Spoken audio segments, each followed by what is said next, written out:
Suspend your disbelief, your rational, analytic mind, just for a minute, just for the length of this podcast.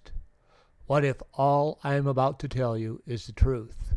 What if the information you will be provided is from a divine source? Just for this time, I am your Axis Mundi. Consider this podcast your channel, your second opinion. When I do a reading, something larger than myself is working through me. So ask what you wish. This is your channel, your doorway to the divine. Welcome to John's Tarot. Welcome to you from throughout the world. Welcome to you from Georgia. You take the blue pill. This will feel Story ends. weird. You wake up in your bed and believe whatever you want to believe. You take the red pill. You stay in Wonderland. And I show you how deep the rabbit hole goes. Welcome to you from California. Try to relax. This will feel a little weird. Welcome to you from Florida. You are talking to a man who has laughed in the face of death, sneered at doom, and chuckled at catastrophe. Welcome to you from New York. Open the pod bay doors, please, Hal. Welcome to you from India. I am not an atomic playboy, as one of my critics labeled me, exploding these bombs to satisfy my personal whim. Welcome to you from the Philippines. Mabuhay! Mabuhay, Southern California, John's Tarot. Welcome to you from Ireland. Your choice is simple. Join us and live in peace, or pursue your present course and face obliteration. Welcome to you from China. Good. Latu, Barada, Nikto. Latu, Barada, Nikto. Welcome to you from Ontario, Canada. Your choice is simple. Join us and live in peace, or pursue your present course and face obliteration. How about we try another one? He went and did a silly thing. Well, I'll tell you what he did. He ordered his planes to attack your country. Welcome to you from France. Calling Dr. Howard, Dr. Fine, Dr. Howard. And welcome to you from wherever in the world you may be. I had an interesting week. I hope you had an interesting week. I had an interesting intro just now, I'll tell you that. I had a little class this week on sacred geometry and astral travel. So that was quite an interesting deal for me. This week, if you would like to be a guest on John's Tarot, send me an email. You can get a hold of me at john@johnstarot.net, and we'll arrange to have you be a guest. Because next week I have a guest, Isaac Mitchell. He is a 6-time Canadian boxing champion. He likes to help people break through barriers, discover their true purpose, and grow spiritually and emotionally. I will be interviewing Mr. Mitchell later on today, and he will be our guest for next week. So if you would like to be a guest, let me know. Send me an email, and we will move forward. This week, in regards to Mr. Mitchell, made me think. I am coming up on a bit of a anniversary. I'm coming up on, within the next 30 days, next month, I'm coming up on 36 years of being sober. And, I've just been thinking about it. Whenever these anniversaries come up, you tend to ruminate a little bit and think about it. So I thought that today I would talk a little bit about sobriety, about what happened to me. And it's a good story. It's a good story. It's worth listening to. Let me move over to my story page. Here I am at my story page. That's the anniversary I am coming up on. Should I be lucky enough to get there? It'll be next month, June 6th. But, I've been thinking about it. How did I get here to where I'm at from where I started? And that's what I want to talk about a little bit today. Where did I start? What happened? And how did I get here? And what have been some of the changes? What have been some of the advantages to live in this type of life? I came from what I thought was a normal family, a family in the Midwest, father, mother, brother, went middle-class school, 3-bedroom house, in a place called Hammond, Indiana. And I thought, to all my impressions, I thought this is how it was for everybody. I grew up in this family. Now, I'm going to talk a little bit about my parents. And I want you to know that my parents, I don't blame my parents for anything that happened to me. If anything, I took the positive aspects of what happened in that household, and I applied it to my life. They did the best they could with what they had available. It just so happens that I had a little bit more available to me as far as resources and things that affected my life, things that got my attention and education, and as well as my own mistakes. I was born with the ability to perceive my own mistakes. One of the things that went on in the household I grew up in was Dad had a drinking problem. This is not unusual. So Dad had a drinking problem. He was the elephant in the room, and I was kind of like the focus of everything that was going wrong in this family. It would get pointed at me. And I was just a kid. I didn't know any better. And I assumed the certain roles that happen in dysfunctional families. And so I was the identified problem in this family. Someday I'll tell you what finally happened to Dad, but he never did find recovery. And he came to an alcoholic end at a relatively young age. And that's just what happened to him. At an early age, I lost my mother. She passed away while I was about 11, 12. And, it was a very difficult time for me emotionally. And I did not know how to deal with death. In fact, as I looked at my peers and my father, what was going on was more drinking. There's a lot of abuse that went on in regards to the identified problem, and that's how they dealt with grief. You just drank. You didn't do anything with it. You didn't process it, and as a result, when I was about 14 or so, I had my first run-ins with alcohol, and man, for me, I thought the party was on, because the alcohol kind of sublimated all that negative hurt and all that stuff that was going on within me.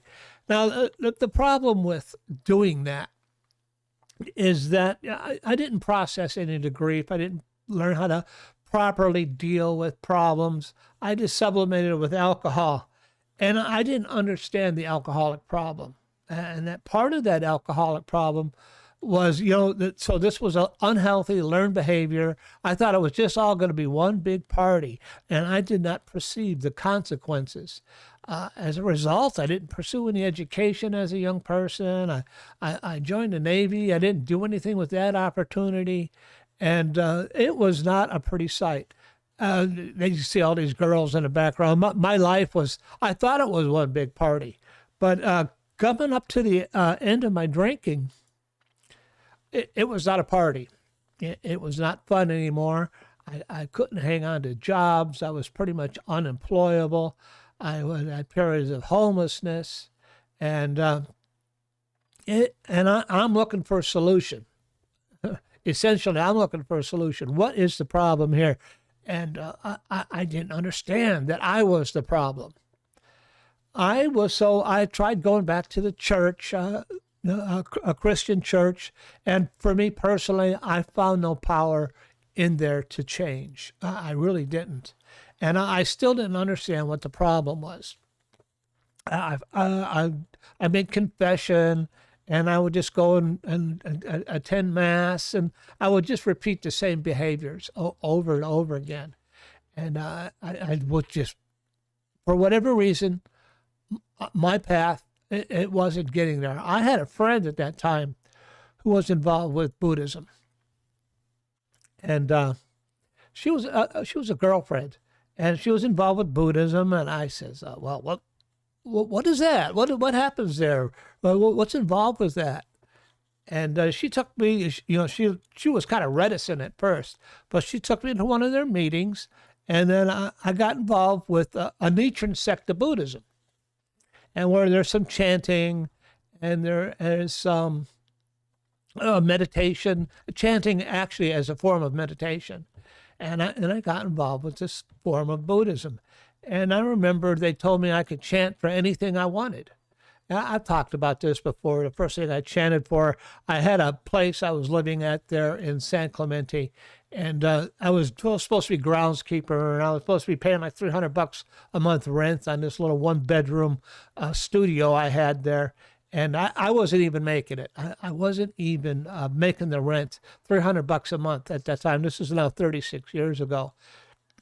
I wasn't making it, and I was get food. I would go into dumpsters of supermarkets, and the meth deal. And I was taking meth, and the meth dealers are saying, do you ever think about getting sober? I was like, me? Why would I want to do that? I had never seen anybody get sober. I didn't know what that meant. I think I've seen one guy. He kind of disappeared from our group, and then kind of reappeared just for a very short time to clean up some old business, and he was quitting, and I was like, well, why would anybody want to do that? I was baffled. I really didn't understand what was going on with me. I was still trying to escape, things that were trying to escape the painful upbringing I had, the death of my mother, unresolved grief. I was still running away from all my problems and not facing them. And that's what I was doing. And as a result, and I also had issues related to, so alcoholism in my family is, when you involve in that type of thing, you grow up in that type of environment, you think that is normal. I saw that was what my father was doing. I saw that was what my uncles are doing. I thought that was normal. I thought that's how you deal with life. I didn't know there was other ways. There's also an issue. So there's a social issue. There's also a physical issue where I had that, what they call a phenomena of craving. I didn't understand that once I started drinking, that it wasn't really solving my problems, it was creating problems. Well, I started having that realizations once I got involved with Buddhism. But once I started drinking, I couldn't stop drinking. If I would start drinking in the afternoon, man, that was it. I'm going to drink all day. And that is alcoholism. That is the phenomena of craving. That once I start, I can't stop. I'm the type of guy who would go into a bar to have one drink after work, and I'm closing the place down, and I'm coming 2 a.m. sick and a headache and having to go to work. And really all my working was to support my drinking and to support my drug use. And eventually it came to a bad end where I wasn't able to do it anymore is what happened. So you have that. I had the alcoholic phenomena of craving, the alcoholic predisposition. I had to learn behaviors. And then I didn't understand that it was a multi-generational thing and that I was working out problems I picked up from generations past. So with alcoholism, it's a multi-generational problem. So it is somewhat karmic in essence. So my grandfather was an alcoholic, my father was an alcoholic, and I was an alcoholic.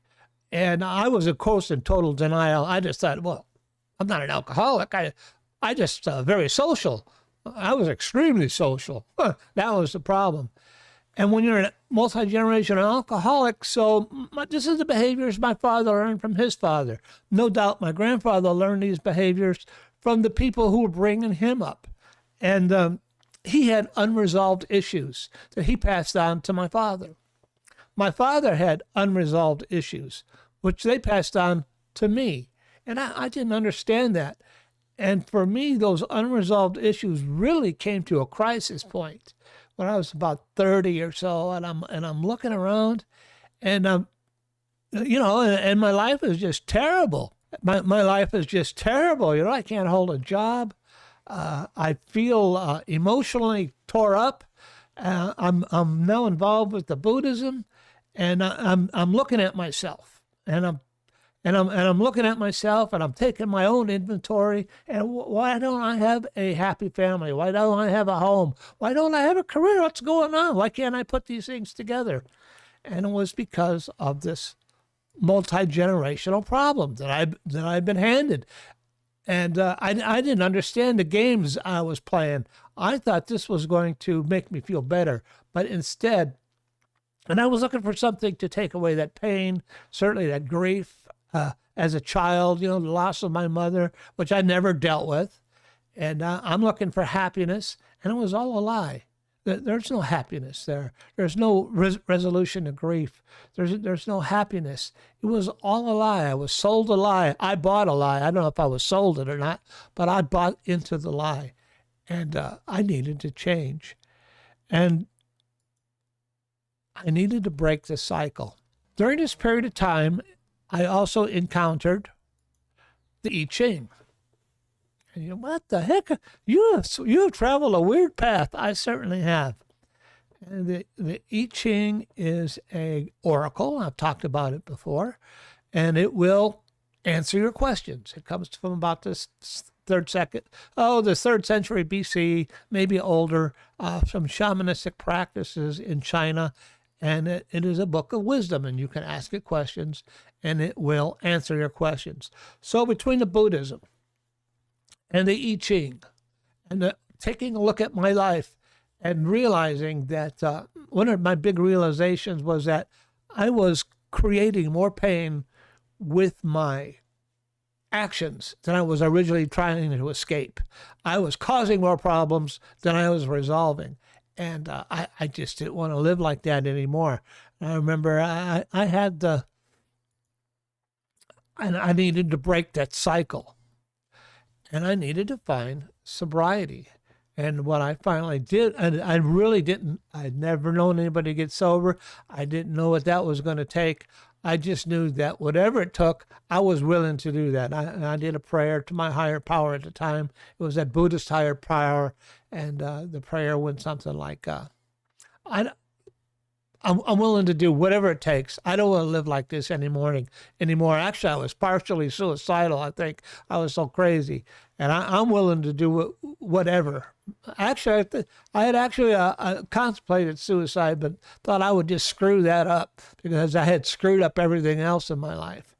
And I turned myself into I had an aunt and an uncle that lived locally, and I said, hey, I need some help. Then my grandmother was there. Oh, no. And my family was big on denial, Oh, no, it's just those bad boys. If you quit hanging out with those bad boys. I said, no, you don't understand. I'm the bad boy. It's me. I am the problem. And it's funny. And then they put me in a rehab, and I detoxed. And after that, I spent my time, I've spent years, and I'm still involved with a 12-step program. And I just if I drink again, I'm going to use drugs. If I use drugs, I'm going to die. And I realized that. I had friends dying right before I got sober. One of them died of a brain aneurysm. Another one died in a car accident. I forget. And I'm going, I wasn't that lucky to begin with. And I realized that my number was coming up, and I just wasn't ready to die. And so for me, getting sober was a life or death decision. And I remember going to, it's kind of a long story, and I just want you to know, though, that as difficult as it was, you can be successful. What it takes is repetition. Repetition.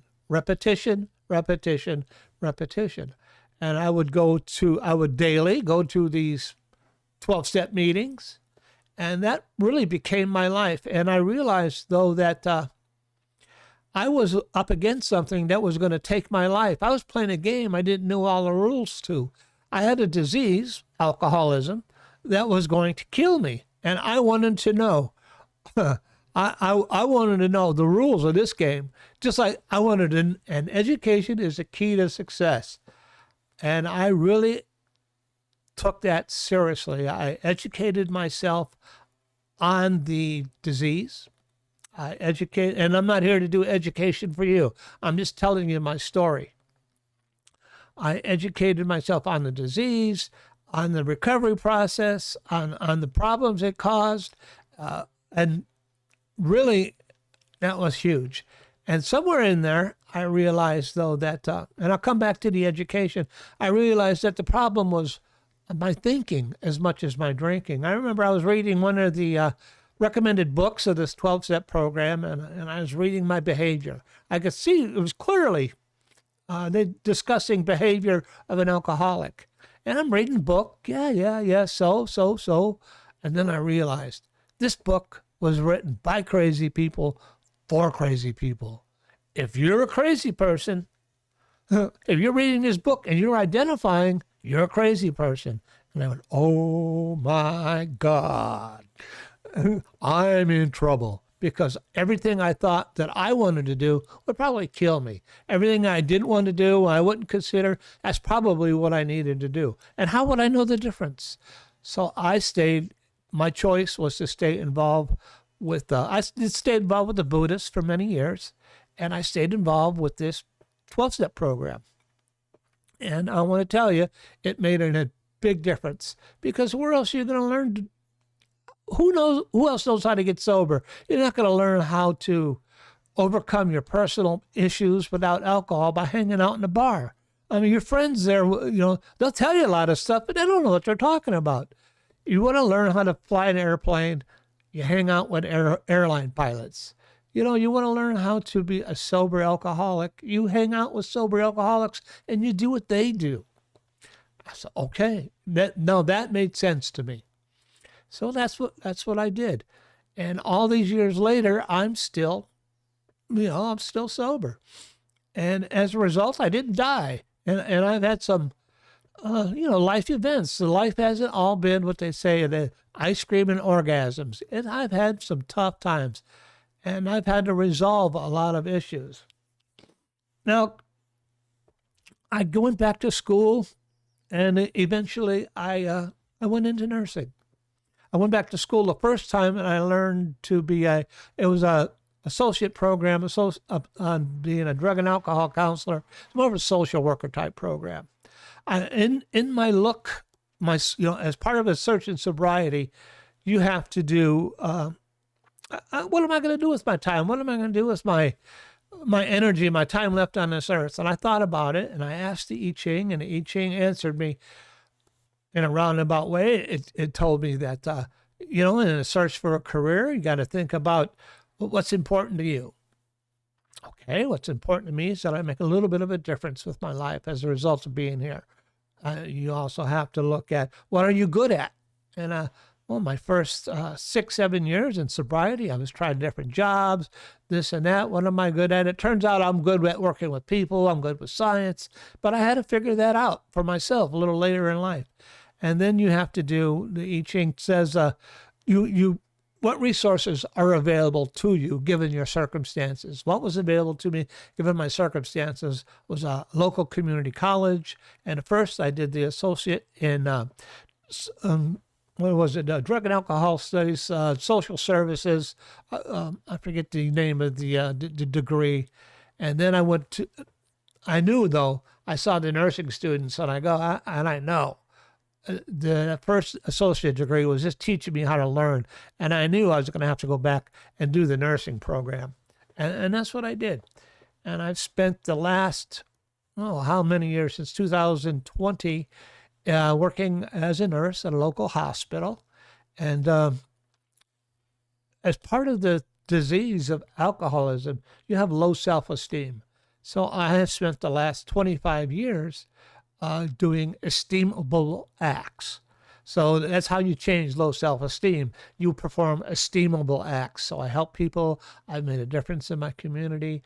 I have helped people on the ICU through the most difficult parts of their life. I've helped people on the ICU face death. I've helped the families on the ICU, guided them through the process, because I know the process. I know how to do this. I know how to rebuild a life. I've helped other people rebuild their lives as I did, and change their thinking. And that is a little bit of how I changed. I was kind of thinking about this whole process the other day, and like I said, as I go through this, and as I come up on a new anniversary, and I ask the I Ching, I go, how did I get here? I'm looking at coming up on the end of a career, and it's been a good career. It's been a good life. I've traveled. I've grown. I've changed. I am not that same person I was 36 years ago. How did I do this? And the I Ching gives me this answer. And I thought it was an incredible answer. That's why I'm going to share it with you. That first you have to identify the problem. That took me about a year to identify the problem. After I received the I Ching, now I was the problem. And my drinking was the problem. My drug use was the problem. I am the problem. It wasn't those bad boys. It wasn't the society. It wasn't my parents. It wasn't my upbringing. It was me. The things I was doing, the decisions I was making, and the actions I was taking. That was the problem. And then after you identify the problem, you have to be resolute in doing what you need to do in order to change that problem. And I talked about what I did in order to change that problem. I was daily in those meetings. I did all the things that they suggested, and to the best of my ability. Not perfectly, certainly not perfectly. I haven't had a perfect life. I made many mistakes along the way. In fact, I had a friend of mine that told me, he goes, "What successful people learn from their mistakes." And everybody on the path of success, failure has been a part of that process. That's what makes me so smart. I've had a lot of failures along the way, and I've learned from my failures. I've learned from my mistakes, and I admit my mistakes, and I move forward. And then so you identify the problem, you resolutely do what you need to do in order to change the problem, and then you continue to watch that the problem doesn't reoccur. And that's what I have done. I continue to go to those meetings because I am looking at other people. What are they doing? Am I doing that type of thing? What kind of problems are they having? And examining myself and making sure that I stay on the straight and narrow.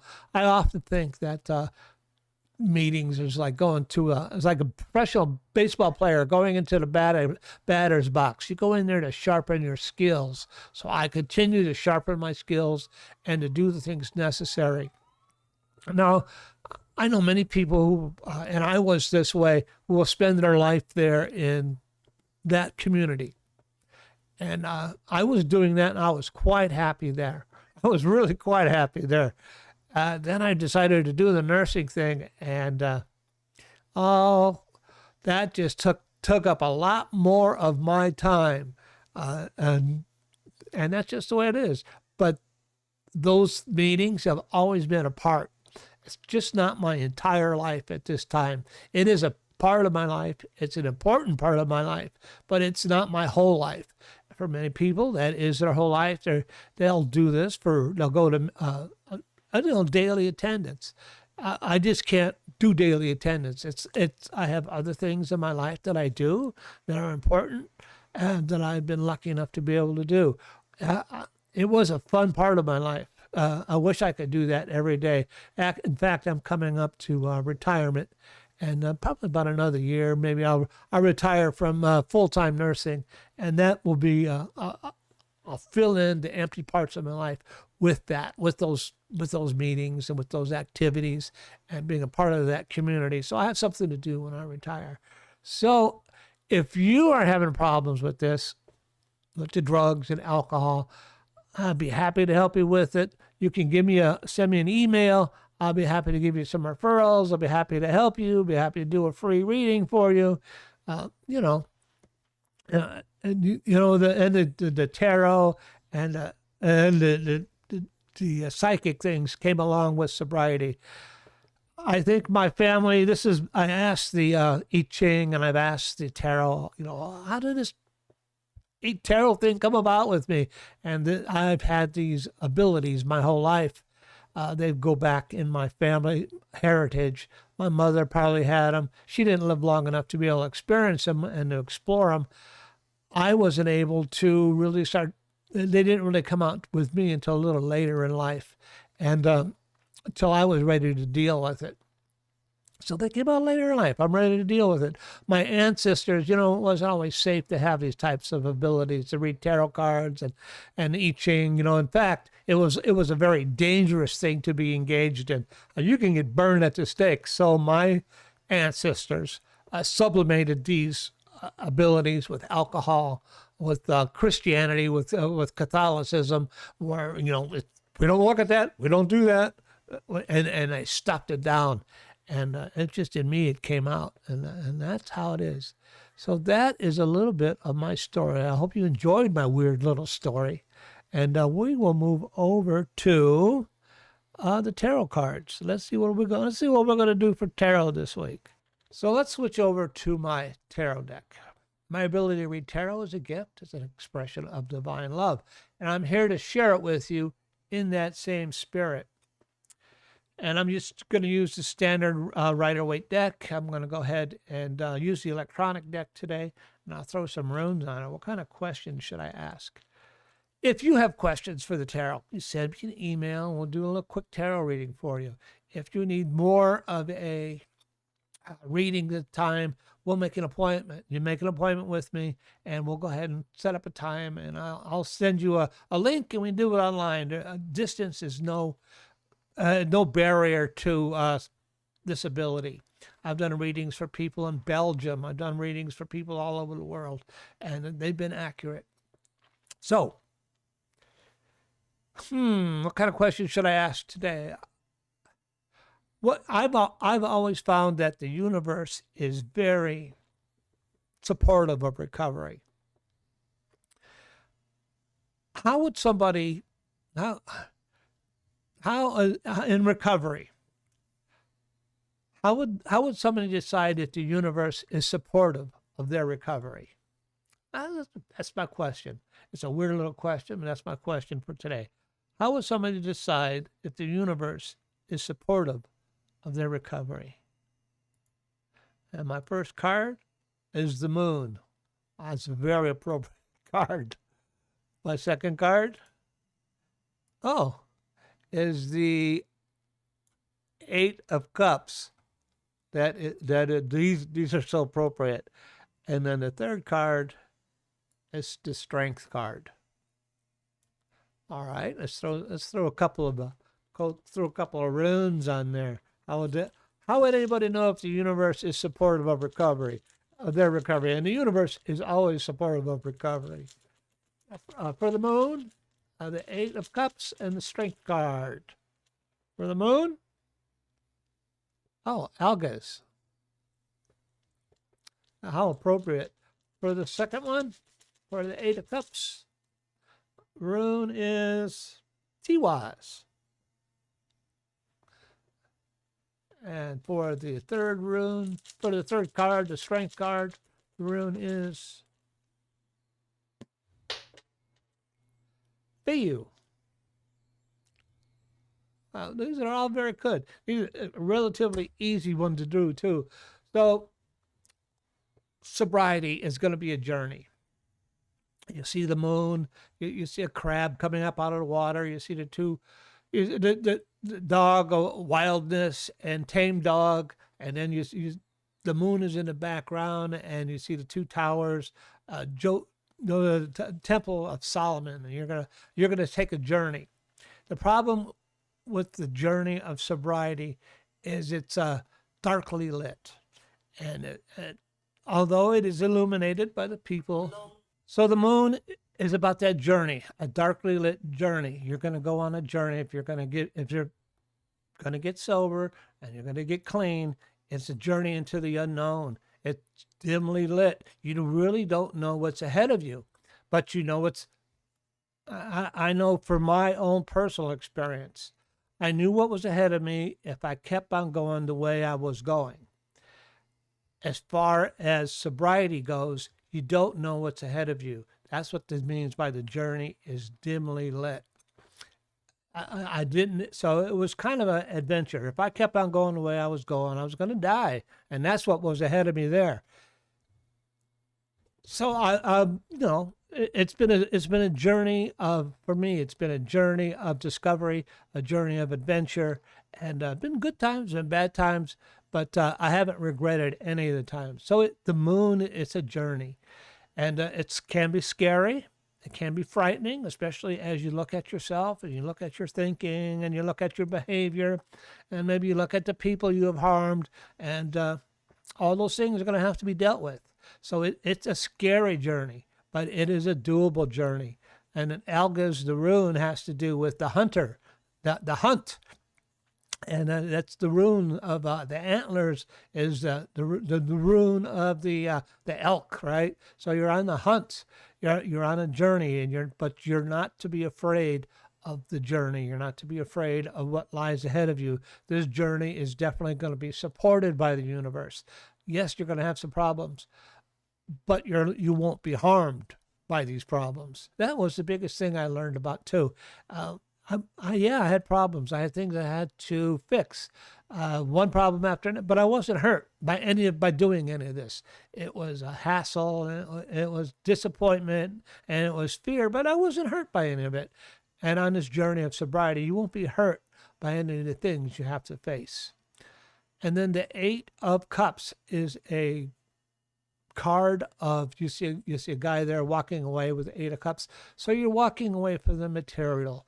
You're walking away from the things you've always known. The cups, how appropriate. You're walking away from booze, which may have been stored in the cups, and you're walking towards something more spiritual. Now, the program I'm involved with, it's a spiritual program, and nobody is going to tell you how to engage in spirituality. By helping other people is the simplest way to engage in something spiritual.